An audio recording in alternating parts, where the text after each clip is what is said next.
Welcome back to the Vinyl Record Mission.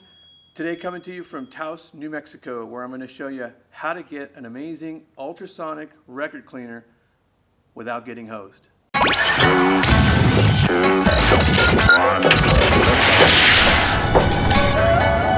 two favorite guys, Ryan and Steve, from the Vinyl Record Mission. The Vevor Ultrasonic, digital ultrasonic record cleaner does not dry the records for you. You can clean up to 8 records at a time, which I will probably never do. And today I'm just going to show you all the parts, show you how to assemble it, and I'm not going to do an unboxing, obviously. So I'll give you a before sample of how it sounds dirty, and then you'll hear it after we put it in the Vevor Ultrasonic record cleaner. Today I'm going to show you how to put together your Vevor digital ultrasonic cleaner, and I'm going to show you how easy it is. This thing comes with a photo diagram of how to assemble it. So easy, literally a 7-year-old could probably follow it. You've got 1, 2, 3, 4, 5, 6, 7, 8, 9, 10, 11, 12, like 12 working parts here. You've got, this is a mesh little basket for jewelry if you want to use it for to clean jewelry, because ultimately it's just an ultrasonic cleaner. Vevor has figured out a way to accommodate vinyl records in this thing, and they did it brilliantly.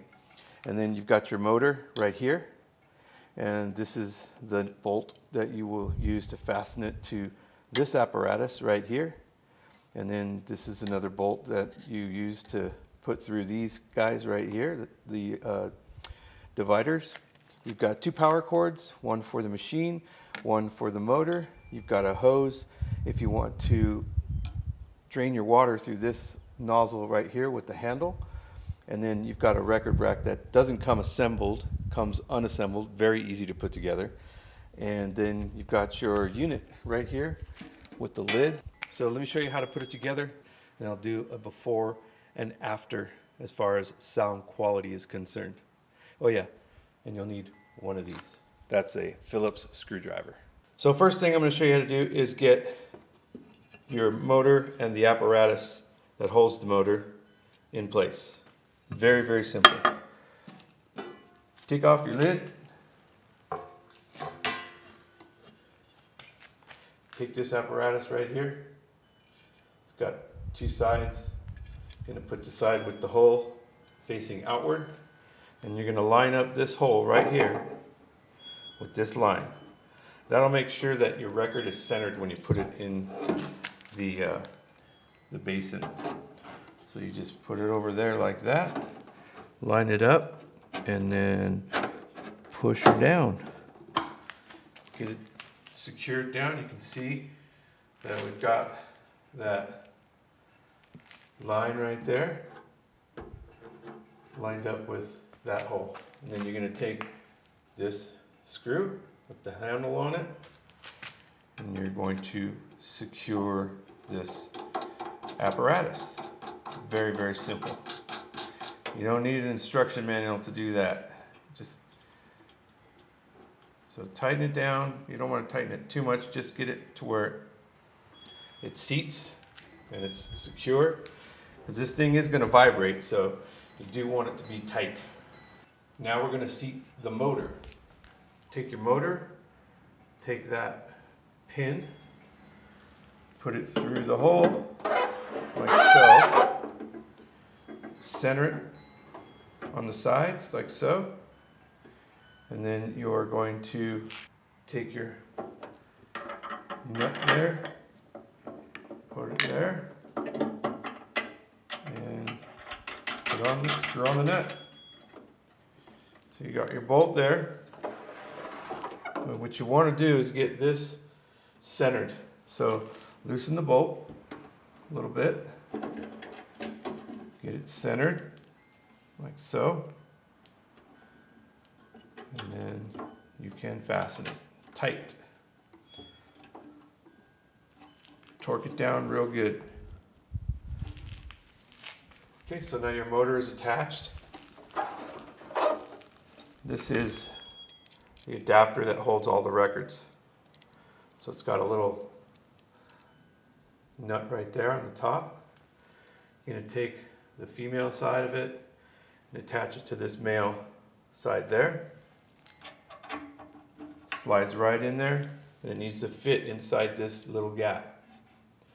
So once you get it in there, take your Phillips screwdriver and fasten this nut, turn it sideways,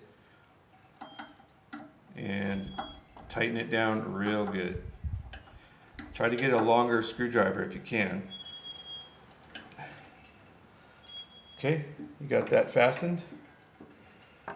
Everything's nice and tight. Next, we can go ahead and show you how to put records on it. Here's what we're going to clean today. Roy Harper's Valentine. I'm going to play it for you right now so you can hear what I'm talking about. It's otherwise a beautiful record, but I'm getting some background noise, especially on one of my favorite songs on here, 12 Hours of Sunset.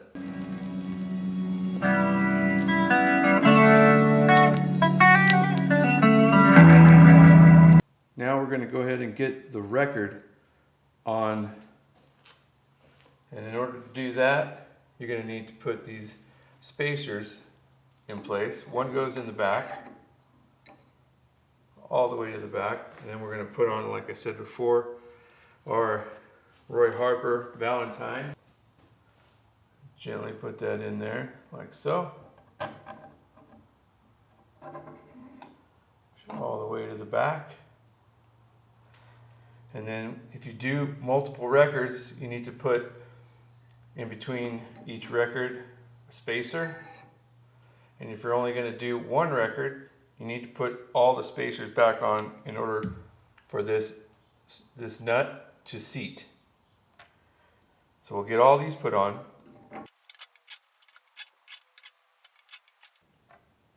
Okay, they're all on. Now we're going to put our nut on there. And you'll fasten this all the way down, tighten it good and tight until it's seated, and give it a little torque. No need to over torque it, but make sure that it's tight. Now we're going to go ahead and fill it with some water. I'm just going to use distilled water today, and it takes a little over a gallon. So it's just shy of the dead wax. Pour in some more until we get to that dead wax, which is right about there. All right. So you can see some of the lint we got and dust on this record here, little white specks. And who knows what's in the grooves. This record's from the 70s, so yeah, definitely hearing some background and surface noise during playback, which I do not want to hear on this record.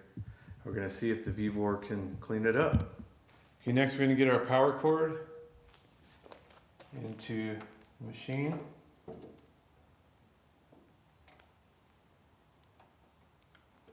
Okay, next we're going to plug in our AC adapter power source to the motor and press the on button for the motor. And there she goes. She's spinning. Flip on the power switch. I've got it set at 38 degrees Celsius, which is about 100 degrees Fahrenheit, roughly, give or take. And then right now the water's actually 13 degrees, so it's going to take a little while for that to heat up. So we'll probably do the 30-minute on the time, because it's going to take at least 15 minutes for that to reach 100 degrees, that water. So yeah, that's one of the only things you might have to factor into. My water was actually outside in the garage overnight, so it's actually really cold.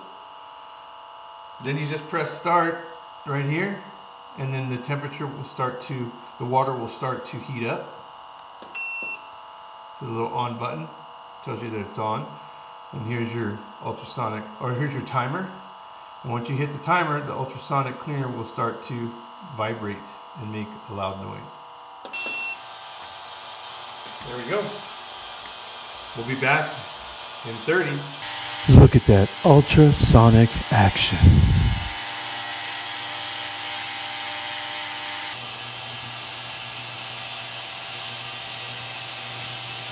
Time is up, and I'm going to show you how this rack works if you want to use the rack to air dry it, but I'm also going to show you how I towel dry it. Okay, there's clearly some debris down in there. See all that? All that came off of that record or from inside of it. Yep, it's a lot of gunk. The label didn't get any water on it, so it's nice and dry. Record is still wet, so we'll just set it down on the rack. Let's see how the rack works. Just like that. So you can leave it, let it drip dry, but I'm going to show you how I dry it with some of these microfiber cloths right here, and then we'll get it on the turntable. Drop a microfiber cloth down like so. Set your record down. I take one of these and fold it over the width of the record. Just go around and gently soak up that moisture. Go around a couple times. Flip it over.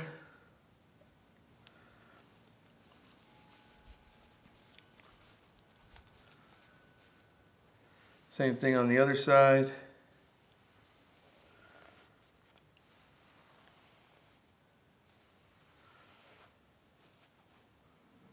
And one more time on the other side for good measure.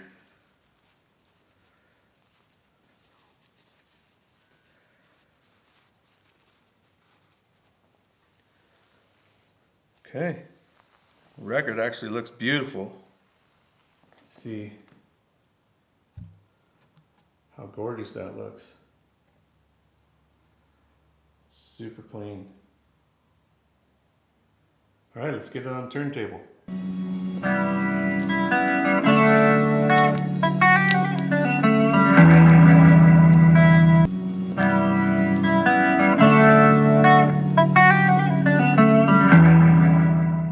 So all in all, I was very, very pleased with how the Vevor Ultrasonic record cleaner cleaned up my record. You can clearly hear a difference. It's not a completely quiet sound floor. However, I did notice there was a lot less noise and fewer pops and ticks.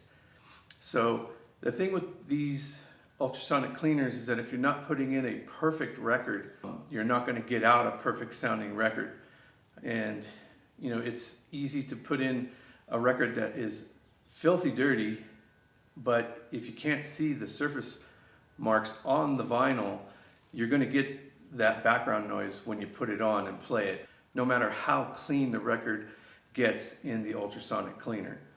So moral of the story is, if you don't want to pay $350, $400, $750, and up to thousands of dollars for, you know, a really high-tech ultrasonic record cleaner, these Vevor machines are worth their weight in gold. Trust me. This will clean up any new record that you get and just make it sound extremely beautiful. And yeah, I'm very, very pleased. I'm going to be using it a lot in the near future. I'll leave a link for where you can purchase the Vevor ultrasonic record cleaner in the description. Full disclaimer, Vevor did send this to me and asked me to do a review for them. So, you know, I didn't want to just unbox it and do a record sight unseen, because you really do have to find a record that is going to give a true example of the ability of the cleaner. Like I said, if you put in a scratched record with surface noise on it, you're going to get that same thing after it's clean. So I made sure to do a couple trial and errors before I could find a record that you would be able to hear a difference in the before and after. So I hope it was helpful. All right, this is Steve coming to you from the Vinyl Record Mission in New Mexico. That's the backdrop here you see. Ryan and I also have property up in Taos, New Mexico, Arroyo Hondo, and Occasionally, a couple times a year, we do videos from this location. So thanks for watching, and we'll see you next time. Bye-bye. If you haven't, make sure you hit like and subscribe to the Vinyl Record Mission so that way you don't miss out on any future content. More videos coming your way.